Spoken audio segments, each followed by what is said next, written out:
You meet someone new, or maybe someone you kind of know already. You start with the basics. Hey, how are you? What do you do?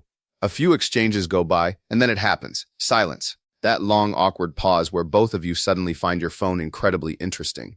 If you've ever stood there wishing the floor would swallow you whole, stick around, because by the end of this video, you'll know exactly why that happens and how to make sure it never happens to you again.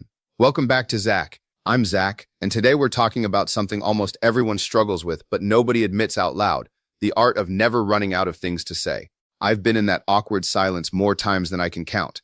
Not just at work, but at weddings, parties, and random social gatherings. Trying to talk to a distant cousin I barely remember, or a stranger at a bar I'll probably never see again.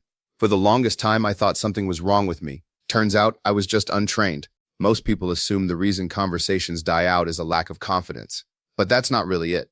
The real culprit is social anxiety, and almost everyone carries some version of it. Some feel it lightly, others a lot more. And trust me, I was on the advanced level. There was no shortcut, just years of awkward trial and error. But somewhere along the way, I realized something that changed everything for me. Being good at conversation isn't a personality trait, it's a skill. And just like learning an instrument, it can be built and practiced. After years of failing at it and slowly figuring out what actually works, I narrowed it down to 3 things. Just 3. And once you understand them, you can start using them in your very next conversation. The first one is asking intentional questions. Let's say someone tells you, "I went golfing over the weekend." You have 2 options. You can say, "Oh, that's cool," and stare blankly into space. Or you can lean in and ask, "Where do you usually play? How long have you been playing? Do you play competitively?" You don't even have to care about golf for this to work. Follow-up questions show genuine interest, or at least create the feeling of interest, and that's often enough to keep a conversation alive. Every conversation you've ever had is really just a chain of questions and answers, and the person asking the questions is usually the one steering the ship. The trick isn't asking more questions, it's asking the right ones, the ones that show you're actually paying attention. Which brings us to the second habit: listening more than you speak.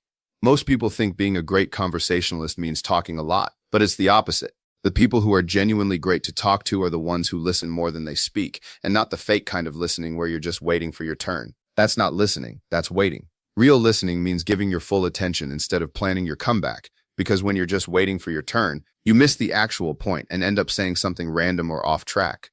Active listening gives you real material to work with: small details, emotions, offhand comments, the kind of things that lead naturally into better follow-up questions. There's a quote that sums this up perfectly: "Most people don't listen with the intent to understand, they listen with the intent to reply." Don't be that person. The world already has enough of them. Now for the third piece, and this is where the real magic happens: finding common ground. We connect fastest with people who share something with us: an interest, an experience, a value. Sometimes it's obvious, you both love the same sport or music. Other times you have to dig a little deeper. But if you're asking the right questions and actually listening, you will find that thread eventually. And once you find it, steer the conversation toward it. The moment that happens, everything changes. It stops feeling like work and becomes natural, easy, even fun. Now let's be real. Not every conversation will flow perfectly. Some will still hit dead ends. There will still be awkward pauses, and that's completely fine.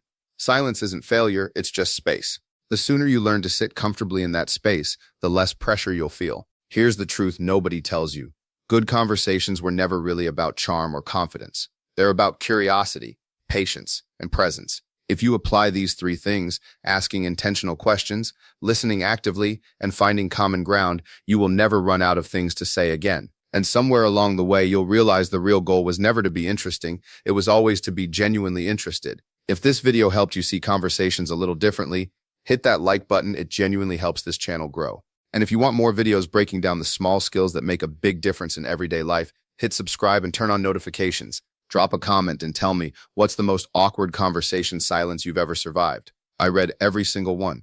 This has been Zach. I'll see you in the next video.